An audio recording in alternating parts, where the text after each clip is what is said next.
Nissan finally has a new Nissan Leaf, which is good, but it's pretty much the same car as what they already sell. I'm not referring to the existing old Nissan Leaf, but I'm referring to the Nissan Ariya. Hello, my friends. Welcome to the channel. I'm Sam Evans. You're watching the Electric Viking. Great to have you with us. Nissan Leaf, this is the new model. This is what it looks like. I think it looks way better than the existing model. Is it going to sell very well? Probably not. Is the Nissan Ariya selling very well? Probably no. It's not really.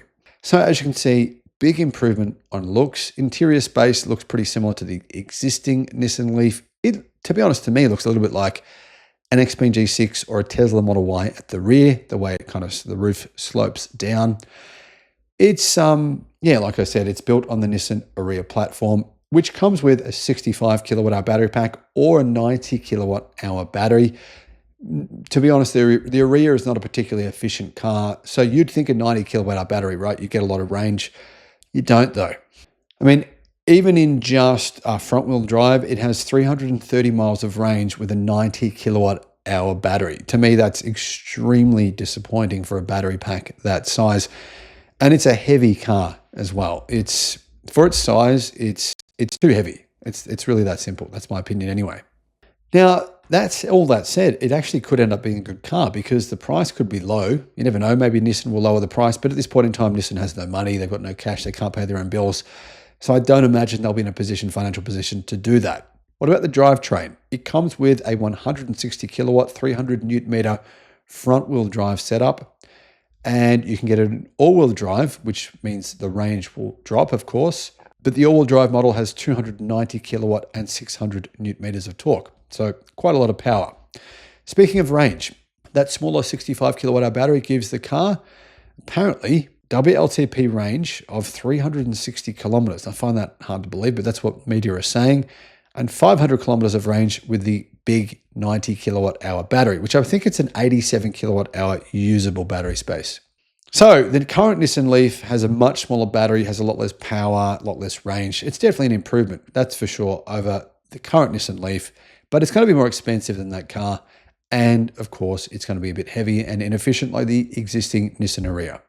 So charging, what charging does it get? It gets a NACS charging port in North America, in the United States. That's good.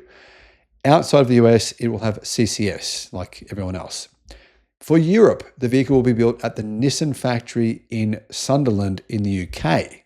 So it's built in the UK, meaning it's going to be quite expensive to manufacture. So you wouldn't imagine it would be all that affordable. When's it coming? Apparently it's coming in 2025, depending on the country and the model. So you'll see some of them around this year, depending on where you live. 2025, 2026, and early 2027.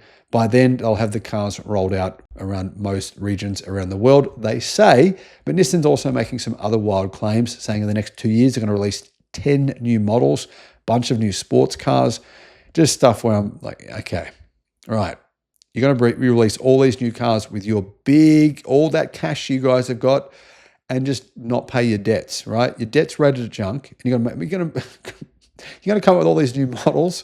Now, here's what Nissan's actually doing. They're using platforms from other manufacturers. So the platform for this car is from Renault. The platform for Nissan's new pickup truck, the new version of the Nissan Navara, that's from Mitsubishi. They're just rebadging cars from other manufacturers, putting new skins on them, rebadging them, using their platforms.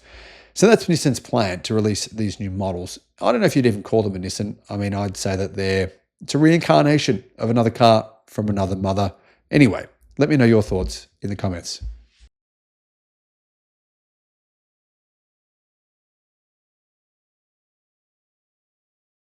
Right after I completed this video, news reports around the world are saying Nissan stock price is suddenly up by about 15%, which is a shock for Nissan considering the fact that they were just downgraded by another ratings agency to junk.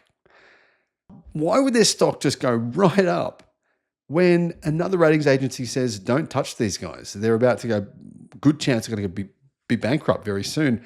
The reason is this. People are speculating. There's news reports saying Tesla could buy Nissan. Seriously, I mean, it's all over the German media. It's in the US media. Particularly, it's in the Japanese media, though. Apparently, this is where the sources are coming from people in Japan, executives apparently in Japan, saying that there are talks between Nissan and Tesla. Now, I think this is all made up, but here's the full story. Another financial credit rating company has downgraded Nissan's debt to junk status. This comes after Nissan basically declined Honda's attempt to take over the company and save it from bankruptcy, which I believe was a critical error. And analysts are now saying that it's going to be very, very difficult for Nissan to come back from this position. Hello, my friends. Welcome to the channel. I'm Sam Evans. You're watching The Electric Viking. Great to have you with us. If you want to become a member of the channel, you get access to some videos that are not seen on the normal channel. I'll put a link in the description. Nissan, they've got a lot of debt. They need to get more finance for that debt. So if anyone's willing to give them some money, to loan them some money, obviously the interest rate they'll be paying will be higher. Now, when your debt is rated a junk, that's the result. You've got to pay a high interest rate. In addition to that, Nissan already have a bond payment. I believe it's $7.8 billion that they have to repay. Company executives have privately expressed concern at maybe not being able to pay that amount of money. Nissan is doing all kinds of things to raise money. They're doing things that I think are a critical error. For example, they're offering 10-year warranties to old Nissan car owners. Basically, if you've got an old Nissan car, we'll give you a 10-year warranty.